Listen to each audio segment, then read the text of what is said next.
अस्सलाम वालेकुम नाज़रीन, प्रोग्राम ऐवान से आप तक को खुशामदीद। मैं हूं आपके साथ नादिया मिर्ज़ा।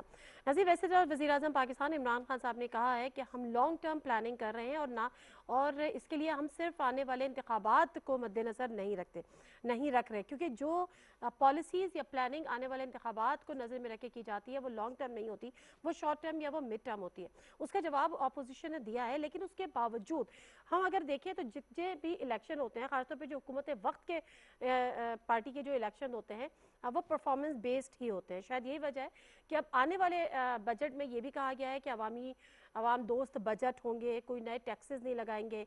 अभी अगर हम देखें तो जो माशी आदाब फिलहाल हासिल किए हैं और मीशत के जो नया सफ़र लिया है जिसमें हालात में काफ़ी बेहतरी देख रहे हैं, उसको देखते हुए लगता है कि अगले आने वाले 2 सालों में कुछ खातिर ख्वाह बेहतरी आ जाएगी, तब्दीली आ जाएगी। वो यकीनन नए इंतखाबात में या आने वाले इंतखाबात में इनको मदद देगी। लेकिन दूसरी तरफ अगर मैं अपोजिशन की बात करूं, जो इस वक्त आपस में ही उनमें इत्तेहाद नहीं है, जो PDM जिसको जिंदा रखने की कोशिश तो की जा रही है, लेकिन पीपल्स पार्टी उसको एक माजी का भी एक बात कर चुकी है कि वो माजी का एक हिस्सा है, ये माजी की तारीख है। लेकिन अपोजिशन के पास इंतखाबात में जाने के लिए इस वक्त क्या है? वज़ीर आज़म कल ये भी कह रहे थे जब वो लाइव कॉल्स ले रहे थे, उनका यही अपोजिशन अगर अवामी इश्यूज पर पॉलिटिक्स कर रही होती तो शायद होता कि वो हुकूमत को तब्दील कर सकती है या हुकूमत को गिरा सकती है, लेकिन उन्होंने ऐसा नहीं किया। अब चूंकि अगर अपोजिशन अवामी मसाइल पे फोकस नहीं कर रही तो फिर असल अपोजिशन होती ही यही है, तो फिर वो अगले इंतखाबात में क्या लेकर जाएगी इन तमाम चीज़ों पर। और उसके अलावा भी कुछ पॉलिटिक्स पे जो मज़ामत की और मुफाहमत की चल रही है उस पर भी गुफ्तगू करेंगे। जो हमारे पैनलिस्ट हैं उनसे आपका तारुफ करा देती हूँ। हमारे साथ मौजूद है इब्राहिम खान साहब, MNA हैं, पाकिस्तान तहरीक इंसाफ के। अस्सलाम वालेकुम इब्राहिम साहब, बहुत शुक्रिया जी आपके टाइम का। रुबीना कायम खानी साहब हमें ज्वाइन करेंगी, पाकिस्तान पीपल्स पार्टी की रहनुमा है। अस्सलाम वालेकुम रुबीना साहब, बहुत शुक्रिया आपके टाइम का भी। जावेद सिद्दीकी साहब सीनियर पॉलिटिकल एनालिस्ट हैं, हमारे साथ स्टूडियो में मौजूद हैं। अस्सलाम वालेकुम जावेद साहब, बहुत शुक्रिया जी आपके टाइम का भी। PJ मीर साहब हमारे साथ हैं, सीनियर पॉलिटिकल एनालिस्ट, हमारे साथ वीडियो लिंक पर मौजूद होंगे कुछ ही देर में। उनको भी हम अपने प्रोग्राम में खुशामदीद कहेंगे। इब्राहिम खान साहब, ज़रा मैं आपसे इस बात का आगाज़ कर लेती हूँ, क्योंकि इससे जो माशी अहदाफ हैं वो आपको हासिल हो रहे हैं, लेकिन उसके बावजूद ये जो महंगाई है और बेरोज़गारी है जिसका इदराक बारहा किया जाता है, और यहाँ तक कि वज़ीर आज़म साहब ने ये तक कह दिया कि अवामी मसाइल पे अगर अपोजिशन फोकस करती तो शायद हुकूमत भी गिरा सकती थी या ऐसे हालात हो सकते थे, क्योंकि उनको खुद इदराक है कि यहाँ पर इन दोनों को अभी ये बड़े चैलेंजेस हैं। आपको लगता है और कब तक लगता है कि आने वाले दिनों में इन चैलेंजेस पर काबू पाया जाएगा या आप लोग काबू पा लेंगे?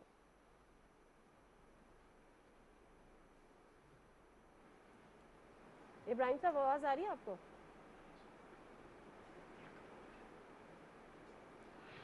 देखिए, मैं खुद एक इकोनॉमी का स्टूडेंट हूं, तो मैं इसमें आपको थोड़ा सा क्लियर कर दूं कि ये जो हमारे, मेरी आवाज़ आ रही है जी?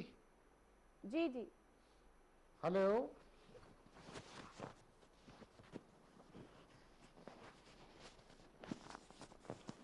आपकी आवाज आ रही है इब्राहिम साहब?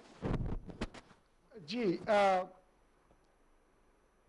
जी मैं बता रहा था, तो जो इंडिकेटर्स अभी आए हैं, जो इकोनॉमिक, जी, जो ये इंडिकेटर्स अभी आए हैं जी, ये मैक्रो इकोनॉमी के इंडिकेटर्स हैं तमाम।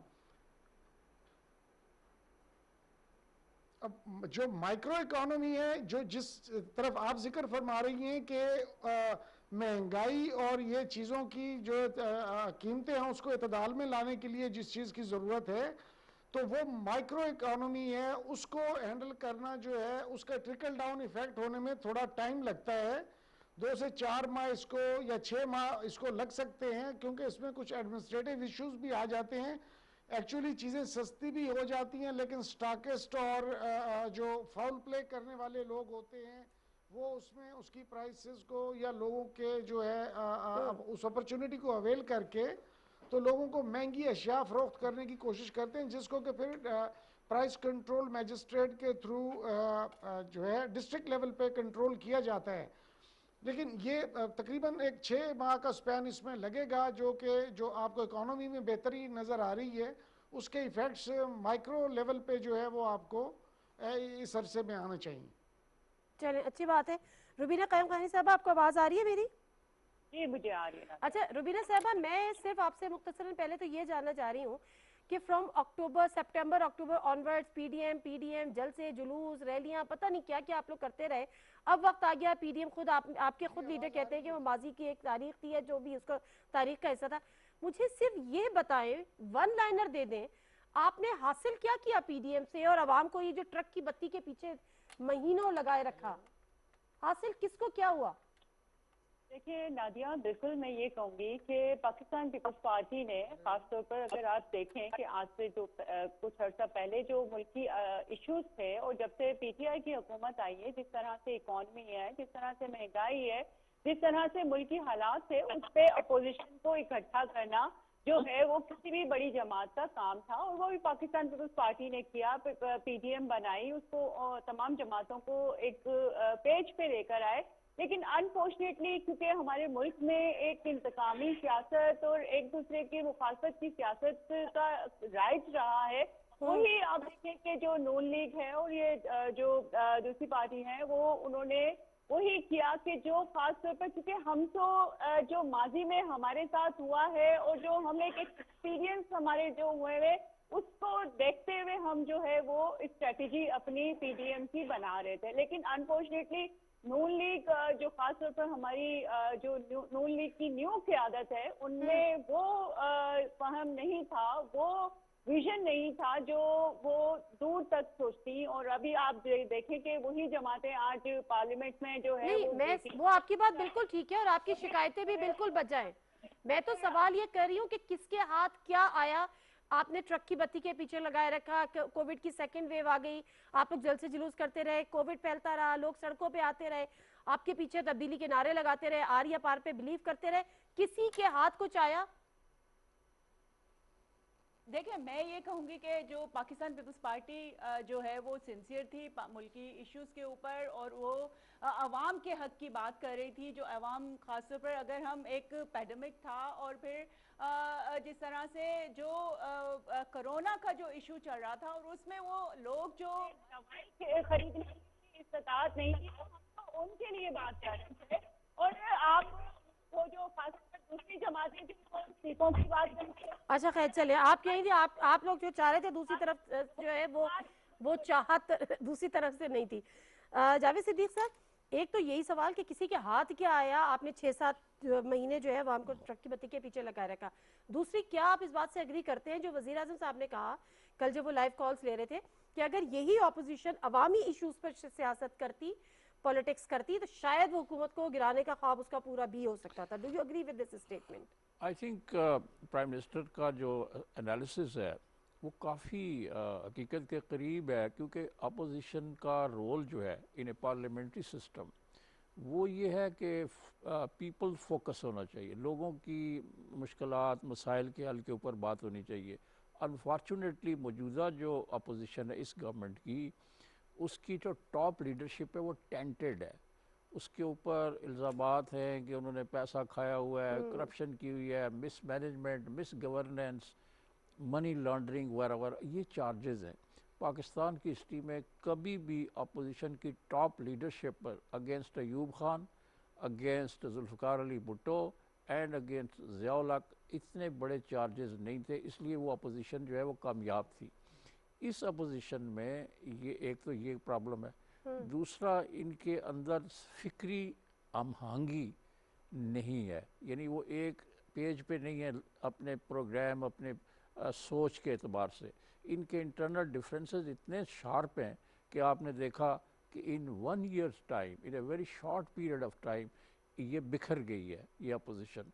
तो इनको सोचना चाहिए, और बड़ी कोशिशें भी हो रही हैं। अभी शहबाज शरीफ रिलीज़ हो के आए हैं, उन्होंने इनवाइट किया था लोगों को, टॉप लीडर्स को, कि to cobble together this opposition again, लेकिन उनको बेशुमार मुश्किलात का सामना है। तो इंटरनल कंट्राडिक्शंस की वजह से ये अपोजिशन जो है it is not a big challenge to the government. और ये शुरू में नज़र आ रहा था कि शायद ये लोगों को अपने साथ मिला लें, महंगाई के इशू को एक्सप्लॉइट करेंगे, मिस गवर्नेंस को वगैरह वगैरह, but they were unable to do it. ये अपनी जो इंटरनल इख्तलाफात थे उन पर काबू नहीं पा सके। अच्छा सर, एक चीज़ और भी है, दूसरी चीज़ ये वो चीज़ ये है कि लोग अब ये सवाल भी कर रहे हैं और हमारे जहनों में भी शायद उठ रहे हैं कि इंडिविजुअली ये बात तो हो रही है कि आने वाला बजट होगा, अगर वो आईएमएफ का डिक्टेटेड होगा या पीएमएलएन कह रही है कि अवाम दुश्मन बजट होगा, ऑल्दो कि अभी नहीं पता कि क्या होगा, हुकूमत कह रही है कोई नए टैक्सेस नहीं लगेंगे, अवाम दोस्त बजट होगा, लेकिन उस पर भी हुकूमत को टफ टाइम देने की आपने पहले से तैयारी कर ली है या फिर आपको एक नैरेटिव बिल्ड कर रहे हैं? तो विद इन पार्लियामेंट ये यक जबान होंगे, एक दूसरे का साथ देके एहतजाज करेंगे, या वहां पे भी हमें टुकड़ों में बटे नजर आएंगे? देखिए, ये एक बात चल रही है कि पीएमएलएन और पीपल्स पार्टी जो इस वक्त इख्तलाफात का शिकार है कई इश्यूज़ के ऊपर, इस्तीफ़ों के ऊपर वगैरह वगैरह, ये कोशिश की जा रही है कि एटलीस्ट इस बजट को टफ टाइम, यानी गवर्नमेंट को टफ टाइम दिया जाए, बजट पास ना होने दिया जाए। शहबाज शरीफ का ये बयान है, उनकी स्टेटमेंट है कि हम ये बजट आसानी से पास नहीं होने देंगे। अब इसके लिए पीपल्स पार्टी को भी साथ लेना है, एएनपी को लेना है, बाकी जमातें जो पार्लियामेंट के अंदर है, अगर वो भैयक ज़बान होकर इसको मुस्तरद करते हैं और पार्लियामेंट्री स्ट्रेंथ भी दिखाते हैं कि बजट को पास ना होने दें, वोटिंग में वो ऐसा कोई अपना कर्तव्य दिखाएं कि हुकूमत इस बजट को पास ना करा सके, तो there will be a problem for government. लेकिन जो इंडिकेटर्स हैं, जब गवर्नमेंट कह रही है कि हमारी कम अज़ कम 4% ग्रोथ होगी, इकोनॉमिक ग्रोथ रेट जो है, इसको चैलेंज कर रही है अपोजिशन कि नहीं जी ऐसा नहीं हो सकता। तो लेकिन स्टैटिस्टिक के साथ नहीं कर रही, नहीं, फैक्चुअल नहीं कर रही, वो एक पॉलिटिकल स्टेटमेंट एक जनरल पॉलिटिकल स्टेटमेंट है। इनके पास इंडिकेटर्स हैं, मसलन लार्ज स्केल मैन्युफैक्चरिंग जो इंडस्ट्री है उसकी ग्रोथ बड़ी ज़बरदस्त है, इसके अलावा एक्सपोर्ट्स बढ़ी हैं, रेमिटेंसेस ज़्यादा हो रही हैं। इस साल रोशन डिजिटल प्रोग्राम जो है उसकी वजह से 22 अरब डॉलर आ गए। इसी तरह फॉरेन एक्सचेंज रिजर्व्स में इजाफा हुआ है। ये सब चीज़ें हुई हैं और इस स्टॉक मार्केट है और इन्वेस्टमेंट भी आई है बाहर से। इसका मतलब ये है कि गवर्नमेंट का कॉन्फिडेंस बढ़ा है और दे थिंक कि जी इनका जो ग्रोथ रेट है 4% पे लेके जाएंगे। और इसके अलावा जो बहुत सारे टैक्सेस के जो रिफॉर्म्स लेके आ रहे हैं, ग्रेटर टैक्स कलेक्शन जो है वो इनसे हो सके। तो मूडीज ने भी इस पे कहा है कि आने वाले वक्त में IMF ने भी एक तरह के ऑप्टिमिज्म का इजहार किया। ठीक है। अच्छा रुबीना कायम खानी साहब, यही चीज़ मैं आपसे पूछना चाह रही हूँ। आपने कहा कि जी हम बहुत कुछ करना चाहते थे, अवामी मसाइल पे भी तवज्जो देना चाहते थे, बहुत सारी चीज़ें हुकूमत की मुखालफत के साथ साथ करना चाहते थे, लेकिन आपको दूसरी पार्टी ने धोखा दे दिया। अब मसला ये है कि जब नेशनल असेंबली में बजट आएगा, टेबल होगा, तो जिस पार्टी की आप बात कर रहे हैं उसी के ऑपोजिशन लीडर होंगे, और डेफिनेटली जो भी अगर ऑपोजिशन को अपनी कोई भी स्ट्रेटजी डिजाइन करनी है ऑन पे, जो भी उसको चेकआउट करना है, तो without opposition leader consensus it won't work. तो फिर क्या हम ये एक्सपेक्ट करें कि पार्लियामेंट में आप और आपसे मुराद पीपी और पीएमएलएन साथ खड़े होंगे या वहां पर भी ये इससे बखरे होंगे?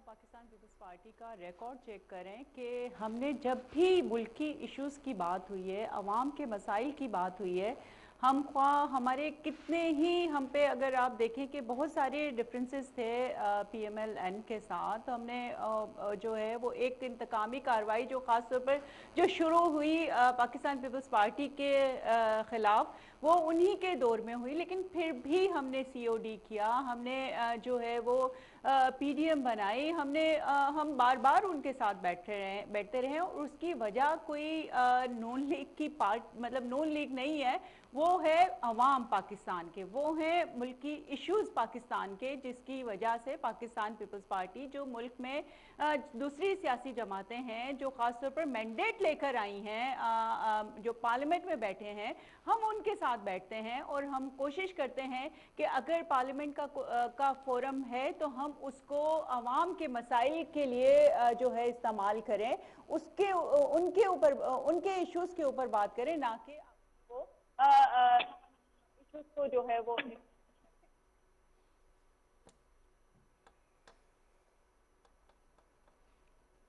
अच्छा, रुबीना साहब से राब्ता बना नहीं है। इब्राहिम साहब हैं हमारे साथ? अच्छा इब्राहिम साहब, किस तरह से आप ये देख रहे हैं? वो कह रही हैं कि जी पार्लियामेंट वो ऐसा फोरम है कि वहां पर हम मिलकर चाहे अकेले होकर जो हुकूमत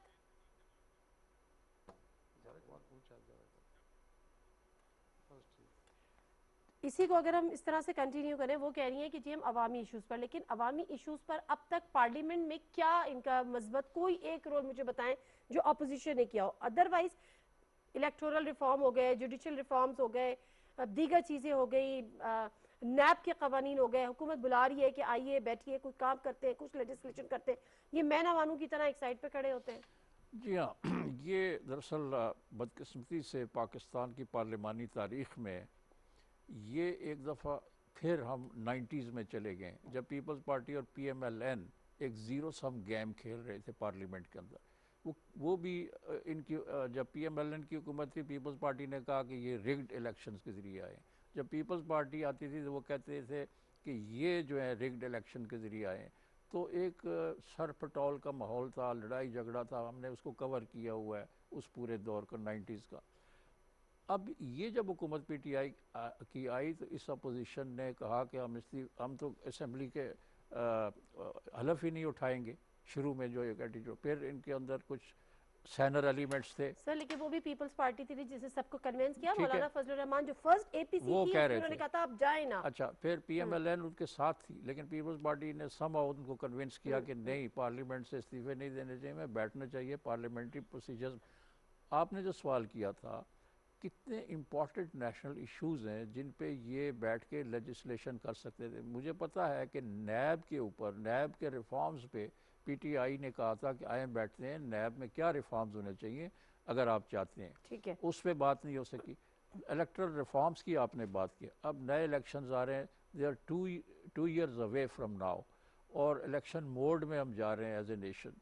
तो इलेक्ट्रल रिफॉर्म्स को इंतहाई ज़रूरी है, इंडिस्पेंसिबल है कि अगला इलेक्शन जो है उसमें कोई फड्डा ना हो, उसमें कोई गड़बड़ ना हो, और वही जो माजी का किस्सा है ठीक है। कि जी इलेक्शन के हम उसके रिजल्ट लिए नहीं रिफॉर्म जरूरी है, लेकिन उस पर फिलहाल ये मानने को तैयार नहीं है या ट्रस्ट नहीं है, उसकी भी कुछ कमी है। अच्छा इब्राहिम साहब, एक चीज़ जो आपसे मुझे जाननी है अभी से, क्योंकि बजट आने वाला है 11 जून को, मेरे ख्याल है उसका सेशन स्टार्ट हो रहा है, चाहे वो पीपल्स पार्टी के लीडर्स हों, चाहे वो PMLN के लीडर्स हों, उन्होंने ज़हनी तौर पे ये एक्सेप्ट कर लिया है कि ये अवाम दुश्मन बजट होगा।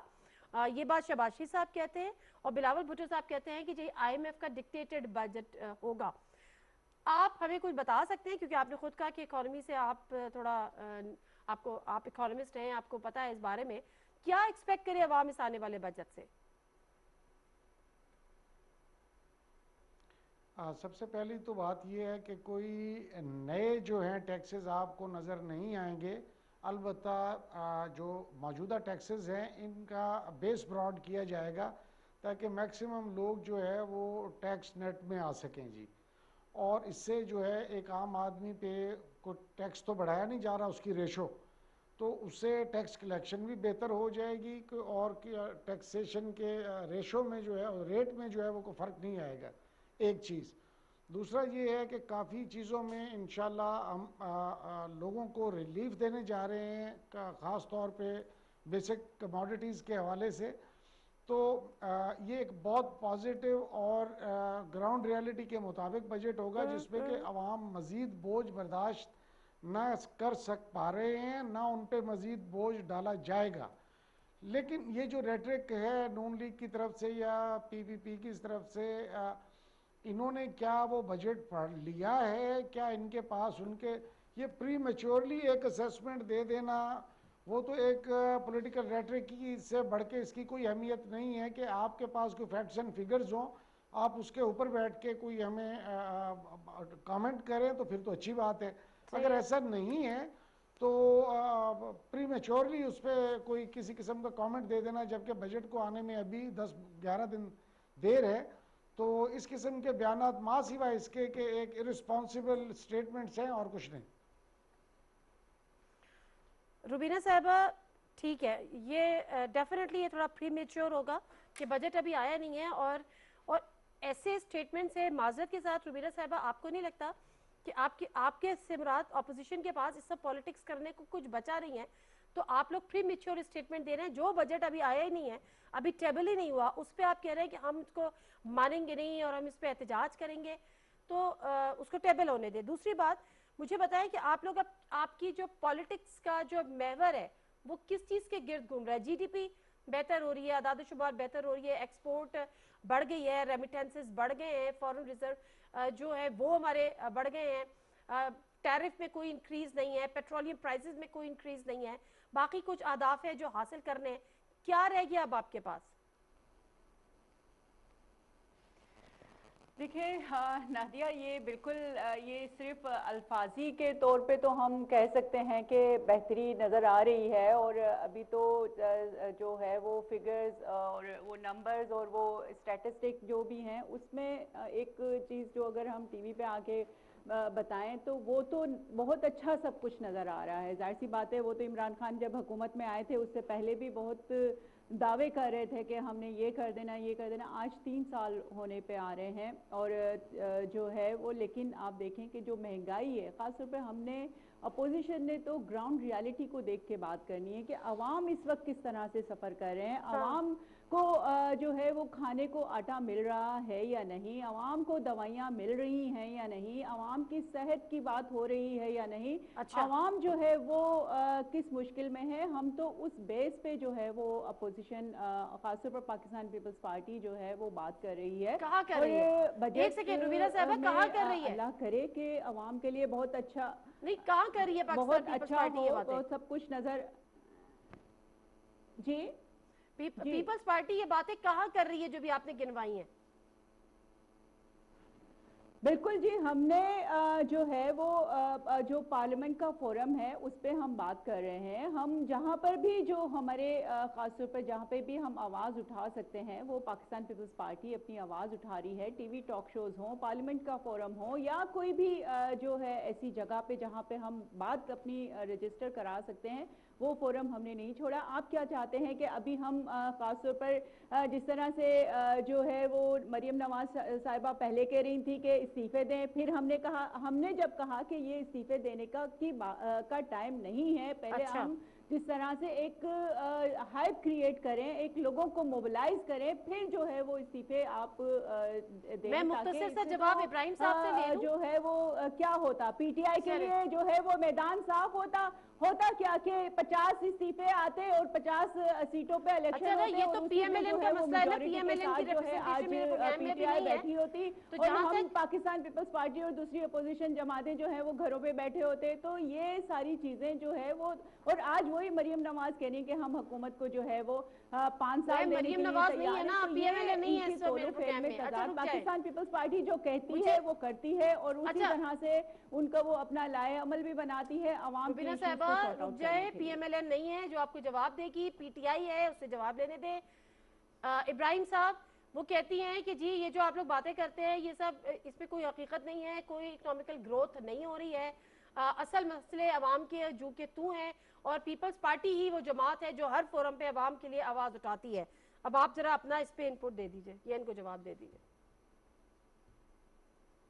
मैं अपनी बहन को बताना चाहूँगा कि ये इन्होंने 2 मेन इश्यूज अभी रेज़ किए हैं कि जी आटा महंगा है, चीनी महंगी है, और जो है यहाँ पे सेहत के जो इक़दामात हैं वो होने चाहिए, इनको इन्फॉर्मेशन होनी चाहिए। ये सारे डिवॉल्व सब्जेक्ट्स हैं, ये सारे सब्जेक्ट्स अब सूबों के पास हैं, ये सूबों ने इनको एड्रेस करना है। हाँ, अगर वहाँ पर सिंध में आटा सस्ता मिल रहा होता, पंजाब में महंगा है, पंजाब में चीनी जो है वो महंगी है, सिंध में सस्ती मिल रही होती, सिंध में जो है सेहत के जो है वो फैसिलिटीज़ बहुत बेहतर थी पंजाब की निस्बत, तो इस कंपैरिजन में आप ये लेके आते। आप मुझे बताएं, ये फेडरल सब्जेक्ट है ही नहीं, और ये प्राइस कंट्रोल और ये जो माइक्रो इकोनॉमी है इसको मोस्टली जो है वो डील करती हैं प्रोविंशियल गवर्नमेंट्स। तो इनको एक तो ये क्लैरिटी आ जानी चाहिए कि ऐसा नहीं है। और दूसरा ये बताना चाह रहा हूँ कि ये कह रही थी कि जी हमने तो जो वादे किए वो पूरे किए, आपको 50 साल माशाल्लाह होने वाले हैं, आपने रोटी कपड़ा और मकान का नारा लगाया था मेरी बहन की पार्टी ने, तो आज तक उनमें से कोई एक चीज़ भी पूरी हुई नहीं। लेकिन इस वक्त सब्जेक्ट ये नहीं है कि इन्होंने क्या कहा था क्या नहीं कहा था, सब्जेक्ट ये है कि हम इंशाल्लाह बजट दे रहे हैं, और बजट ऐसा आएगा कि जिसमें आवाम को वाजे जो है नज़र आएगा उसमें रिलीफ। और आप हमारी टैक्स कलेक्शन से देख लें कि हमने टैक्सेस की रेशो भी नहीं बढ़ाई, लेकिन बेस ब्रॉड करके हम इंशाल्लाह मैक्सिमम टैक्स कलेक्शन करेंगे ताकि रेवेन्यू जनरेट हो। और उससे फिर जो है लोगों के लिए, लोगों को उसमें फैसिलिटेट किया जाए। अच्छा, जावेद साहब, मैं आपसे ये बात करूंगी कि जो विद इन अपोजिशन जो इससे डिफरेंसेस हैं, उसकी किस हद तक बेनिफिशियरी जो है वो हुकूमत है, और हुकूमत के लिए इस आइडियल सिचुएशन है। लेकिन उससे पहले मुख्तसरन सी बात मुझे बताएगा कि गवर्नमेंट जो इस वक्त हालिया इकदाम कर रही है, वो आपको लगता है कि वो आने वाले वक्त में उनका अहदाफ जो उनके अहदाफ है वो हासिल करने में उनको कोई परेशानी नहीं होगी और इजीली कर लेंगे? मेरा ख्याल है कि targeted government must be worried कि 2 साल रह गए और प्राइम मिनिस्टर कहते हैं कि मैं सोच रहा हूँ लॉन्ग टर्म में, तो ऑब्वियसली हर गवर्नमेंट की कोशिश होती है कि उसको एक टर्म और मिल जाए ताकि वो अपना प्रोग्राम जो है, लॉन्ग टर्म जो प्लान है, उसको इम्प्लीमेंट कर पाए। ओके। यही शायद इनके जहन में है।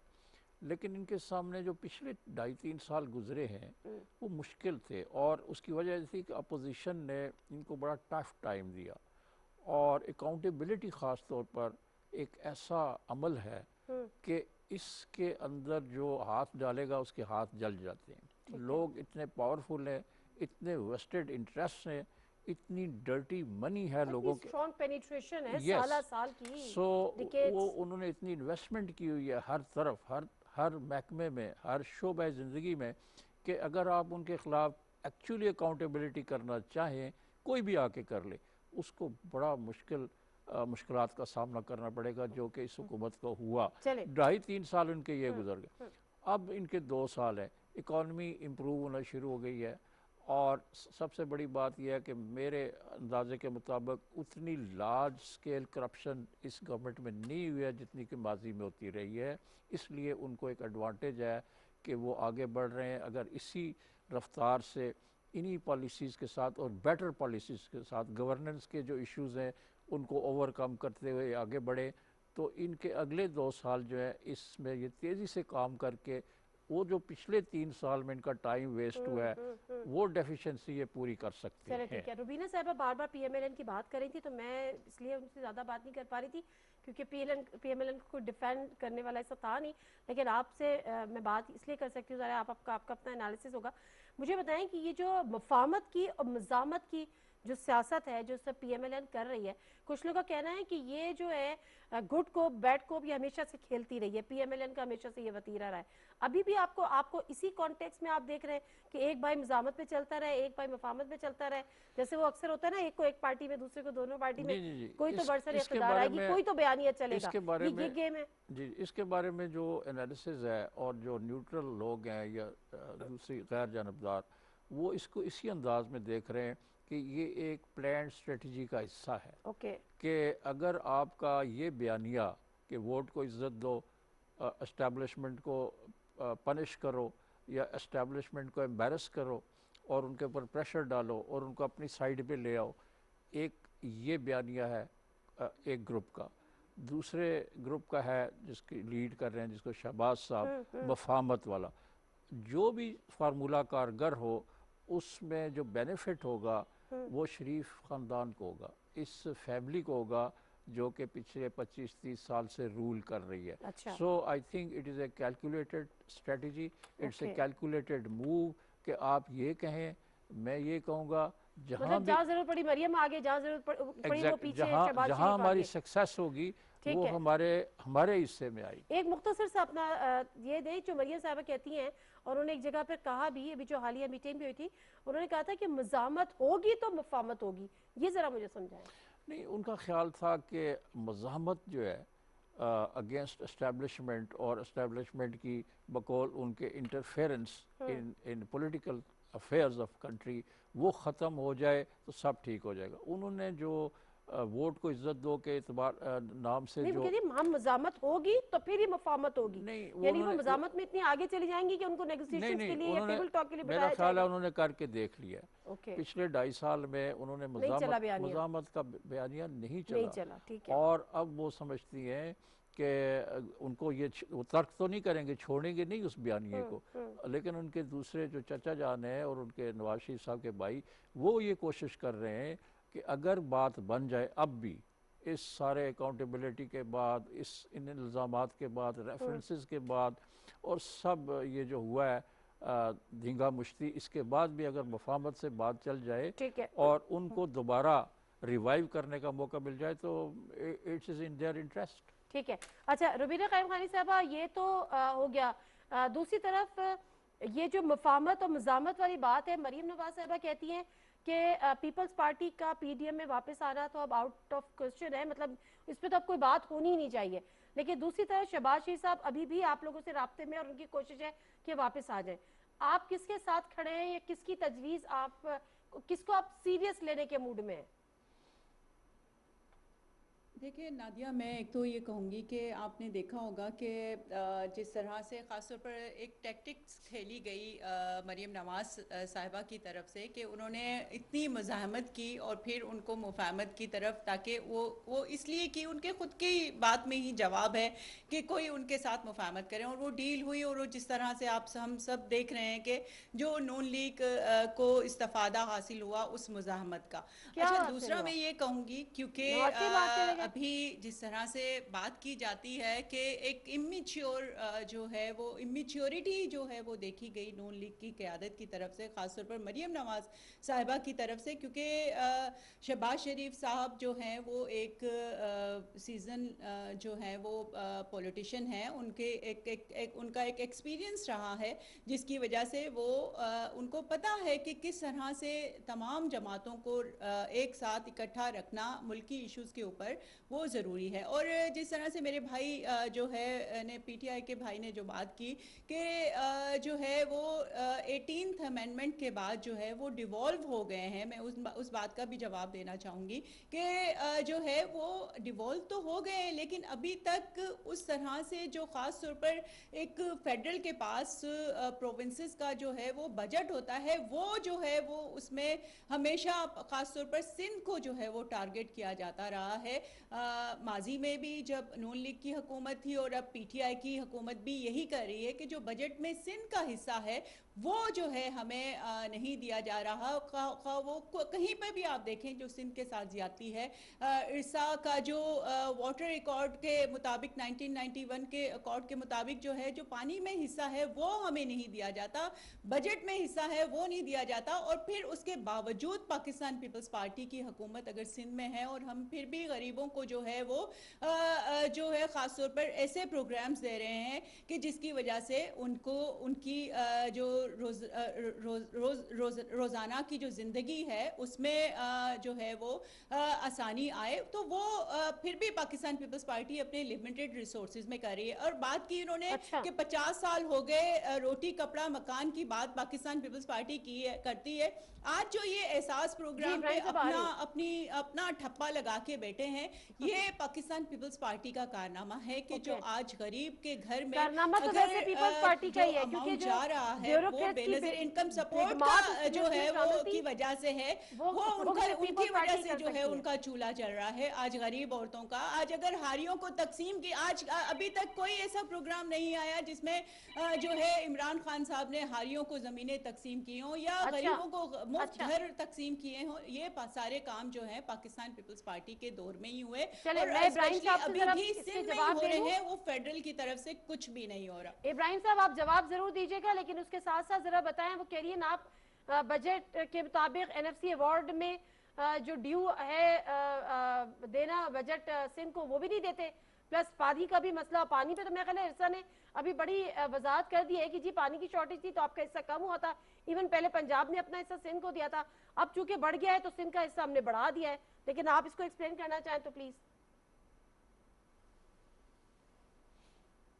जी देखें, पहली बात तो ये कि बजट में एनएफसी अवार्ड्स में इनको पूरा इनका शेयर मिलता है, उसको ये कोई डिनाइल, ये तो डॉक्यूमेंटेड है सारा एनएफसी अवार्ड जो है उसमें। तो ये अपने मेरे ख्याल में अगर चेक कर लें डिजिट्स को तो इनको पता चल जाएगा कि अपनी आबादी के लिहाज से इनको पूरा मिल रहा है एनएफसी अवार्ड। जहाँ तक पानी का ताल्लुक है तो अब इनको पता चला है कि पंजाब में जो पानी वेस्ट हो रहा है वो 9% है और इनके यहाँ जो पानी की वेस्टेज है वो ऑलमोस्ट 40% के करीब है। 39% पानी इनका वेस्ट में जा रहा है। इनकी मिसमैनेजमेंट की वजह से वो पानी ज़ाया हो रहा है और पानी वो समुद्र में चला जाता है। तो उसमें ये इरसा को या उसमें जो है ये फेडरल गवर्नमेंट को मलाइन करने की कोशिश करें तो ये कोई अच्छी बात नहीं है, क्योंकि ये फिर सुबाइयत का एक वो उसमें से आता है। हमारे से ये पूरा पानी ले रहे हैं, अपने पूरे क्यूसेक जो इतने इनकी रिक्वायरमेंट है वो इनको मिल रही है। अब उसको अब जब मिलने के बाद ये नहीं करेंगे उसकी डिस्ट्रीब्यूशन प्रॉपरली, या जो कि इनका सेटअप है, लेकिन इनके लेकिन बड़े इब्राहिम बड़े साहब जो जरूरत नहीं है। सरदार हैं, बड़े बड़े जो इनके इब्राहिम साहब, जिम्मेदार हैं, उनकी उनकी उनकी कैनाल्स में पानी चल रहा है और आम हारी को नहीं मिल रहा। इमरान खान साहब ने क्या किया हारी के लिए कि किसान कार्ड बना दिया है कि जो सब्सिडी हो वो किसान को डायरेक्ट मिले। पाकिस्तान की तारीख में ये इन 13 सालों में पहली दफ़ा ये हो रहा है कि आप देखें कि किसान को उसकी गंदम की प्राइस, उसके गन्ने की किसान खुश प्राइस, है, उसकी किसान खुश पैडी है, की इसमें कोई प्राइस, बात उसकी नहीं है। मेज की कई प्राइस बातें हुई हैं। मैं वो एक बात आपसे रिकॉर्ड मिली पूछना है चाह और रही हूँ। किसान की जो है वो अच्छा इब्राहिम साहब, सवाल ये कर रही हूँ कि अगर पानी का जो मसला है जिस पे इरसा ने बड़ी क्लैरिफिकेशन तो दे दी है, लेकिन उसके बावजूद अगर पीपल्स पार्टी के कुछ एतराज़ात हैं तो काउंसिल ऑफ कॉमन इंटरेस्ट का या ऐसा कोई इजलास बुलाएं, पीपल्स पार्टी को भी लेके बैठे, यानी सिंध हुकूमत को भी लेकर बैठे, और वफाक जो है वो मिलकर मसला हल करे, या इरसा को बिठाएं और उनको बताएं कि क्या फैक्ट्स एंड फिगर्स है, क्योंकि उन्होंने प्रोटेस्ट का ऐलान कर दिया है। जी बिल्कुल ऐसे है, ये होना भी ऐसे ही चाहिए, होना भी बिल्कुल ऐसे ही चाहिए। और हम यही कुछ कर रहे हैं, वो उनको बिठा के उनको फैक्ट्स एंड फिगर्स देंगे, और फिर आगे ये भी इनको बता रहे हैं कि आपका इतना पानी आप लोग ज़ाय कर रहे हो अपनी मिसमैनेजमेंट की वजह से, कि आपकी जो इरिगेशन का डिपार्टमेंट है वो एफिशिएंटली वहाँ पे काम नहीं कर रहा। अब कहाँ पे 9% पर और 39% का डिफरेंस जो है, इट्स अ ह्यूज डिफरेंस। और पानी ये खुद ज़ाय कर दें और फिर कहें जी हमारा पानी पूरा नहीं हो रहा, तो ये चीज़ें बिल्कुल सामने आनी चाहिए। और सिंध का और पंजाब का तो बात ही नहीं है, पूरा पाकिस्तान जो है वो पाकिस्तान के लोगों का है, और सबको उनका आबादी के मुताबिक पूरा पूरा हिस्सा और ज़मीन के मुताबिक पूरा पूरा पानी का हिस्सा मिलना चाहिए। इसमें तो कोई दूसरी राय नहीं है जी। ठीक है। अच्छा, इस पे ज़रा मुझे जावेद साहब मुख्तसर बताएगा कि ये डॉक्यूमेंटेड है, क्योंकि पहले भी मैं किसी इनके अपने एमपी थे सिंध असेंबली के पीपल्स पार्टी के, वो बता रहे थे कि पानी हमारे पास ज़रूर उतना ही आ रहा है जो हमारा एक मुआहदा है, लेकिन यहाँ पे लॉसेस बहुत ज़्यादा हो रहे हैं और सिंध गवर्नमेंट की जानिब से मिसमैनेजमेंट बहुत ज़्यादा हो रही है। इब्राहिम साहब का दावा है कि 40%, 39 to 40% लॉसेस हैं सिंध में पानी के, जबकि पंजाब में 9% है। आप इसको कोई पॉलिटिकल इशू देख रहे हैं, या हम थोड़ा सा एथनिसिटी की तरफ ये जा रहा है मामला कि जी वो सिंध और छोटा सूबा और बड़ा सूबा? जनरली स्पीकिंग पाकिस्तान में पानी का एक क्राइसिस तो है, क्योंकि बारिशें उतनी नहीं हो रही और उस तरह पानी की फरावानी नहीं है जिस तरह पहले होती थी। स्टोरेज नहीं है, डैम्स स्टोरेज नहीं है, डैम नहीं बने, और बहुत सा पानी यानी लाखों क्यूसेक फीट पानी जो है वो समंदर में ज़ाया हो जाता है स्टोरेज न होने की वजह से। ये एक बड़ा इशू है। काउंसिल ऑफ कॉमन इंटरेस्ट का आपने जिक्र किया, वो एक फोरम है जहाँ ये मसाइल हल होते हैं। इरसा एक बॉडी है जो इस पानी की डिस्ट्रीब्यूशन की मॉनिटरिंग करती है। चीफ मिनिस्टर जो है सिंध के, उन्होंने बड़ी अच्छी बात की है कि ये कोई ऐसा मसला नहीं है कि कोई पानी किसी का चुरा रहा है। उन्होंने कहा ये टेक्निकल इशू है, it is A mechanical issue, technical issue, और इसको उस कॉन्टेक्स्ट में देखा जाना चाहिए। तो फिर प्रोटेस्ट क्यों अनाउंस किए हैं पाकिस्तान? ये देखें ना, ये तो पॉलिटिकली एक उनको फेवर करती है ये चीज़ कि ये शुरू से प्रोविंस जो है सिंध का या जो भी हुकूमत होती है वो सेंटर के ख़िलाफ़ इस तरह की चीज़ें करती है। पैसे नहीं मिल रहे, पानी नहीं मिल रहा, पंजाब हमारा पानी लेके ज़्यादा जा रहा है। चीफ मिनिस्टर पंजाब के चीफ मिनिस्टर ने भी इसको रिस्पॉन्ड किया है। तो मैं समझता हूँ कि इसका बैठ के हल होना चाहिए। और जितनी अवेलेबल क्वांटिटी है पानी की, उसको एक फेयर वे में, एक्विटेबल वे में तकसीम किया जाना चाहिए। ठीक है रुबीना साहब, आपको नहीं लगता कि इस पे पॉलिटिक्स हो रही है? चीफ मिनिस्टर सिंध कह रहे हैं कि ये टेक्निकल इशू है, पीपल्स पार्टी एहतजाज के ऐलानात कर रही है, क्या है ये फिर? देखिए, मैं ये कहूँगी कि ख़ास तौर पर जो हमें नज़र आ रहा है, ख़ास तौर पर अगर हमारी जो ये बात हम कर रहे थे अभी इरसा की पानी की तकसीम के हवाले से, सिंध में ख़ास तौर पर जो अभी ख़ुद, क्योंकि मेरा भी एक ज़मींदार घराने से मेरा ताल्लुक़ है, और ख़ास तौर पर जिस तरह से पानी की तकसीम है, ये ठट्टा है, बदीन है, और ये सजावल साइड पे हमारे जो मवेशी हैं वो मर रहे हैं। वहाँ पर हमारी ज़मीनें जो हैं वहाँ पर पानी कम होने की वजह से ज़राअत हमारी नुकसान में है। लॉसेस रोकने जो होंगे रुबीना ग्राउंड साहबा। रियलिटी है, वो जो मैंने देखी है, वो मैं आपसे बात कर रही हूँ कि ये सिर्फ़ और सिर्फ इसी वजह से कि सिंध को हमेशा से ख़ास तौर पर एक तरह से वो पीछे रखा गया कि जो है उसको वो ड्यू उसकी जो है वो उसको वो मैं नहीं बड़ा दिया गया मैं जो उसका हक था वो, और हमेशा से ज्यादती होती रही है। तो अभी भी अगर हम बात कर रहे हैं तो वो इसी हवाले से कि जित खुदारा माजरत अगर के आप साथ रुबीना इंसाफ की साहबा, बात सिंध करते ने खुद हैं, सिंध आप के साथ जितनी पीटीआई जाती की है, बार वाला तहरीक तो इसको इंसाफ का छोड़ नाम दे आप। लेकर आए तो आप जो है चले वो तमाम सूबों में जो है वो यकसा इंसाफ की बात करें, चले ताकि मैं ख्वाह वो प्रोग्राम को सेहत के मेरा प्रोग्राम का हवाले से टाइम हो, बिल्कुल ख्वाह खत्म वो हो गया है। पानी के इब्राहिम साहब वन हवाले से लाइनर हो, देना ख्वाह वो चाहें तो जिस प्लीज। हवाले से भी बात हो, तो वो इब्राहिम साहब जो वन है वो लाइनर देना तमाम चाहें, जो है वो उनको यकसा रखना चाहिए।